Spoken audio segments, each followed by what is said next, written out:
Hello everyone, it's Annie, and today I'm here to do my October wrap-up. So I read, I believe, 15 books in October, I think.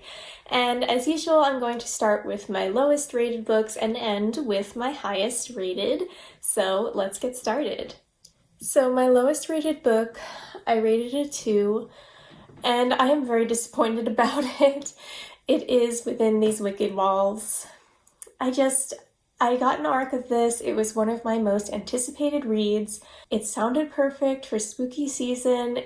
I will give it that it had a very, very nicely done, creepy vibe, but the romance killed it for me. I knew this was a romance going in, so it's not like I just didn't like the fact that it had romance. The problem was the way it was written. Because at first, the main character, Andromeda, is very, very resistant to this man who she works for. She is basically an exorcist, and she's going to this rich manor house to rid the house of bad spirits and curses and things.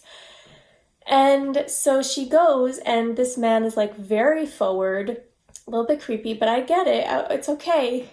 And she's very resistant to it.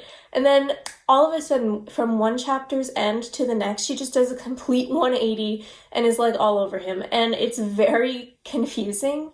Like, I had to check on my ebook whether or not I missed a chapter or two. It felt very, very quick. And I just wasn't happy about that. So I thought the pacing was weird. Also, plot-wise, the pacing was strange because nothing happened much plot-wise for the first half of the book, and then everything happened at once. It's like, okay. So all in all, I was a little bit disappointed about this, but I think if you're looking for a spooky book that has a big emphasis on romance, you might like this. It's not a bad book per se, it just wasn't for me. Okay, and then I have a few 3 stars. First one we're going to talk about is Sawkill Girls, which I read for my spooky sapphic reading vlog. I loved the creepy, spooky vibes of this. It is so well done. The prose of this is also beautiful, but there were just some elements of it that I really couldn't get past. I loved the sapphic relationship. I think it was really well done.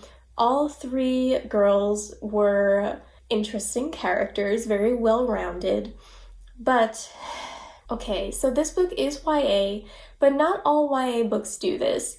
There was a lot of unnecessary drama, especially between the 3 main girls, that just really did not work for me at all. Like, the miscommunication trope times 1,000. Like, if you guys would just shut up and listen for a minute, you wouldn't have any kind of problem with each other. So yeah, and there's also a weird plot line about a cult, and that just really did not work for me. I just couldn't suspend my disbelief for that one. It really didn't work.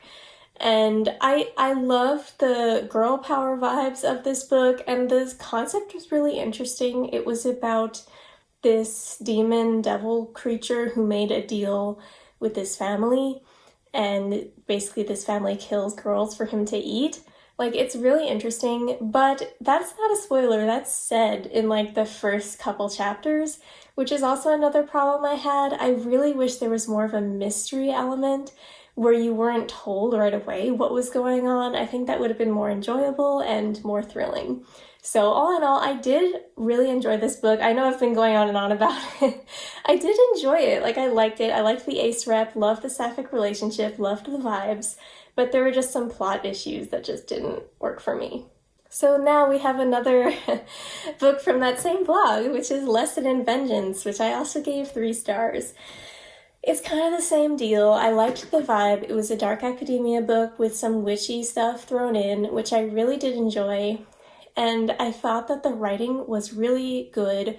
The 2 main characters, their relationship was really well developed and really multifaceted and interesting, but just some of it didn't work for me. I don't know, I just feel like not that it was trying too hard, but that it was trying too hard. I guess, I don't know. I have all my thoughts in that vlog, so you can see me be more eloquent about it there. But in terms of my enjoyment about it, it was about a 3. And then, I'm gonna get some people who are annoyed at me about this, but I read Cemetery Boys.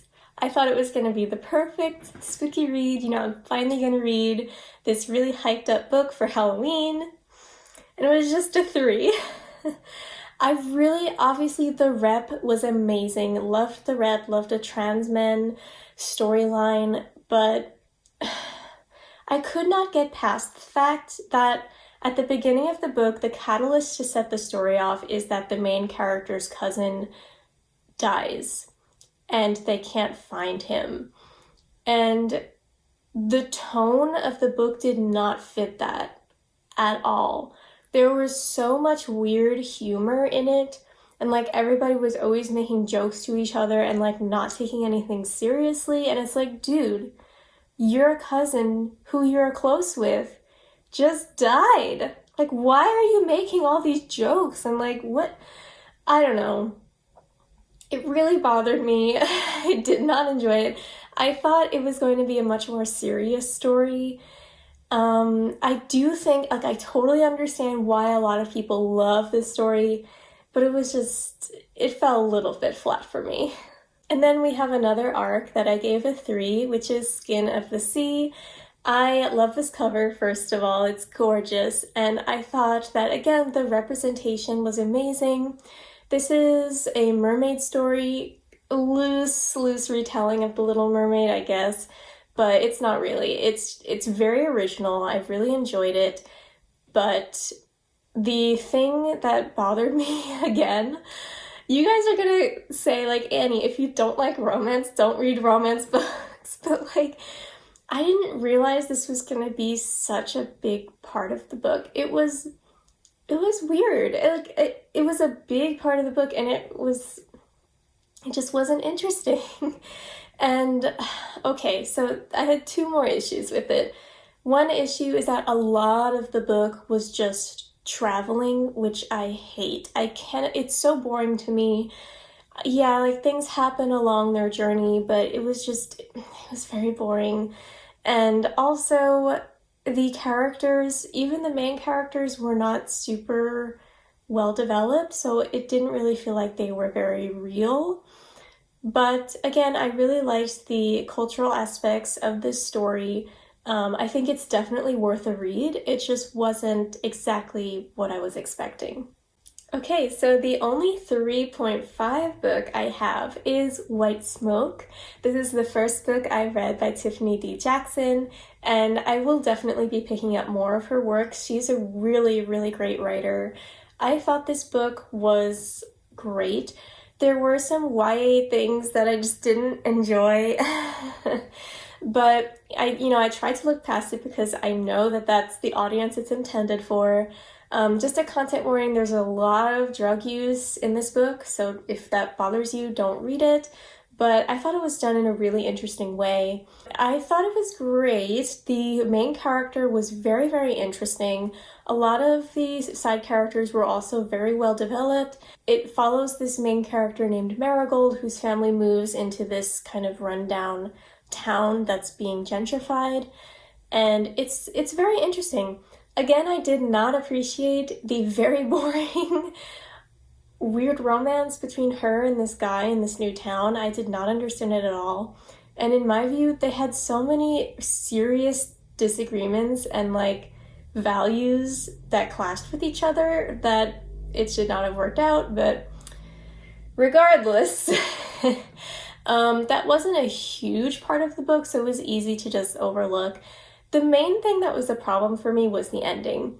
It felt very much like a first part in a duology, I guess you could say, that it set up these things to happen. And literally at the end, the main character talks about all of these things that she's going to do, and then it just ends.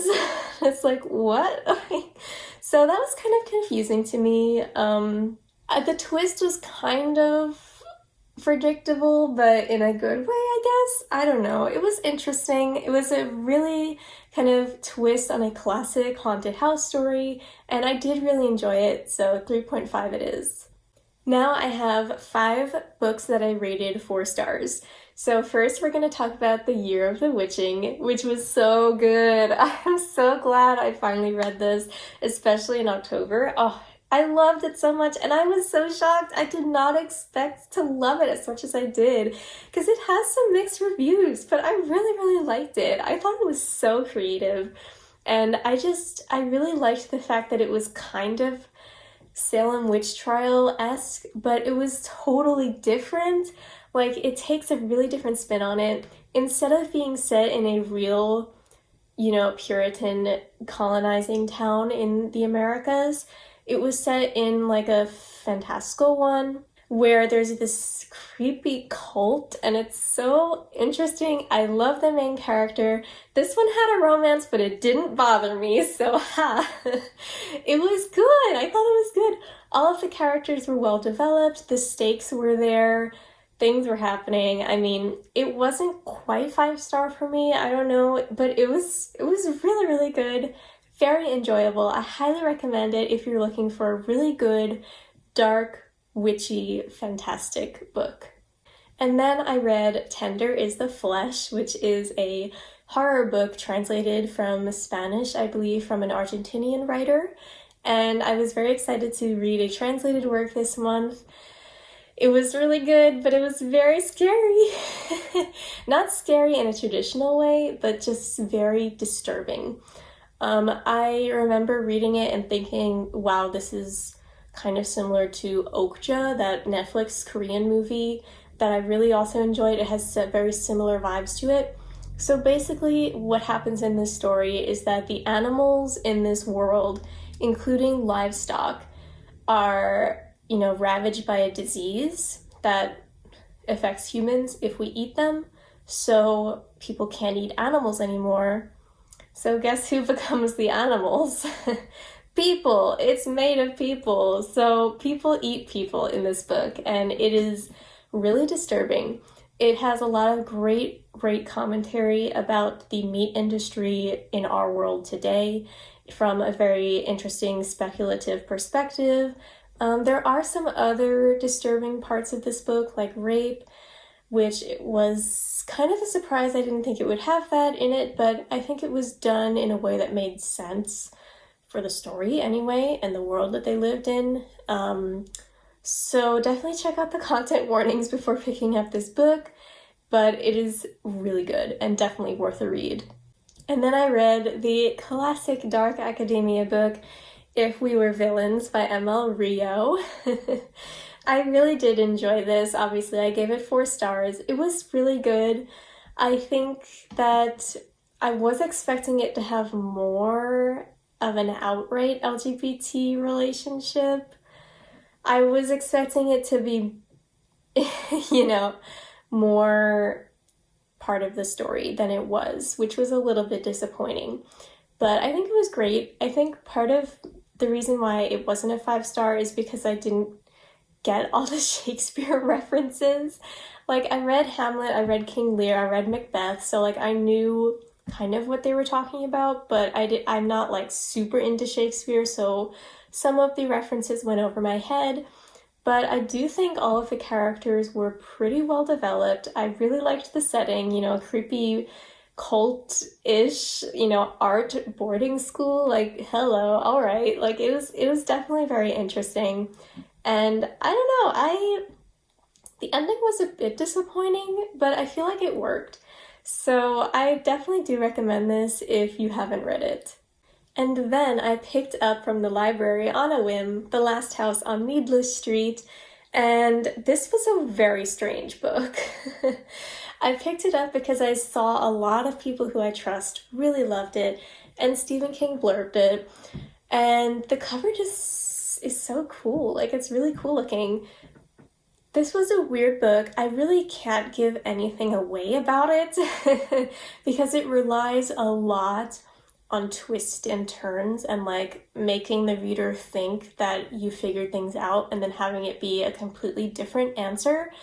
So it was really creative that way.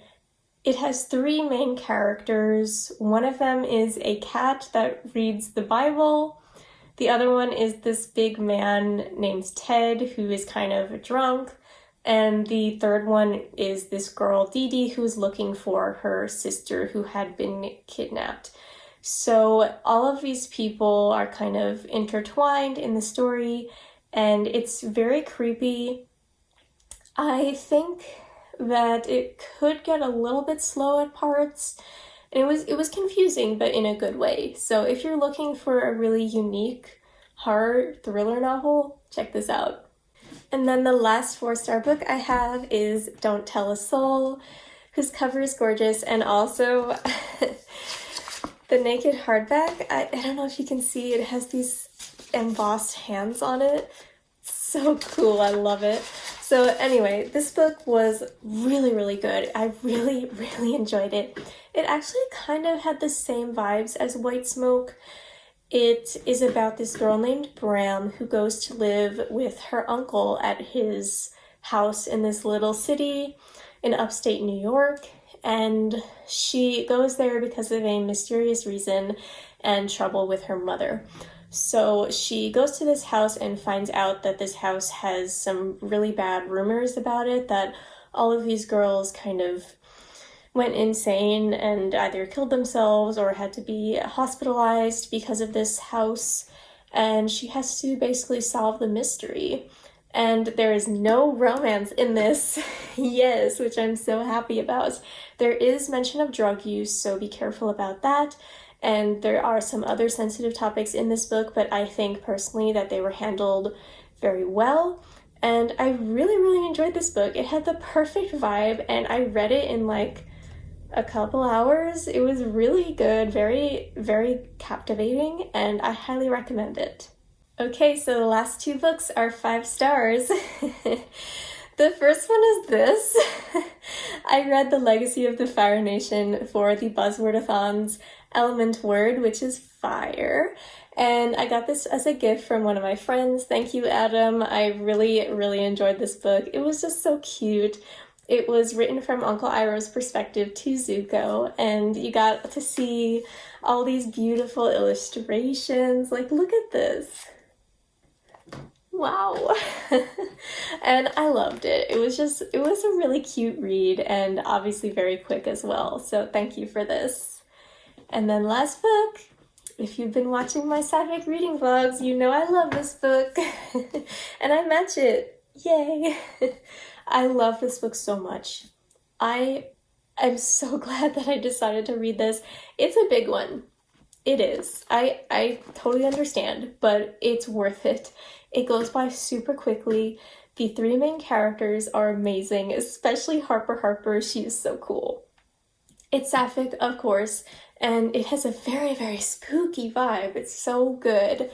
The main premise of this book is that these filmmakers are making a movie on the grounds of an abandoned boarding school where in 1901 or somewhere around that time, a bunch of girls died in mysterious circumstances, and the movie ends up being cursed, maybe?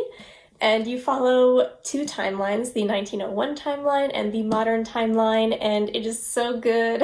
It is the perfect gothic horror. I am obsessed with it. Please read this. I highly, highly recommend it. It's one of my new favorite books of all time. So thank you guys so much for watching this video. I really enjoyed my reading month this month. Not too many 5 stars, but you know, at least I found a new favorite book, so that's always good. Let me know down below what your favorite book was you read in October. And if you liked this video, please like and subscribe to my channel for more bookish videos. I'll see you next time. Bye!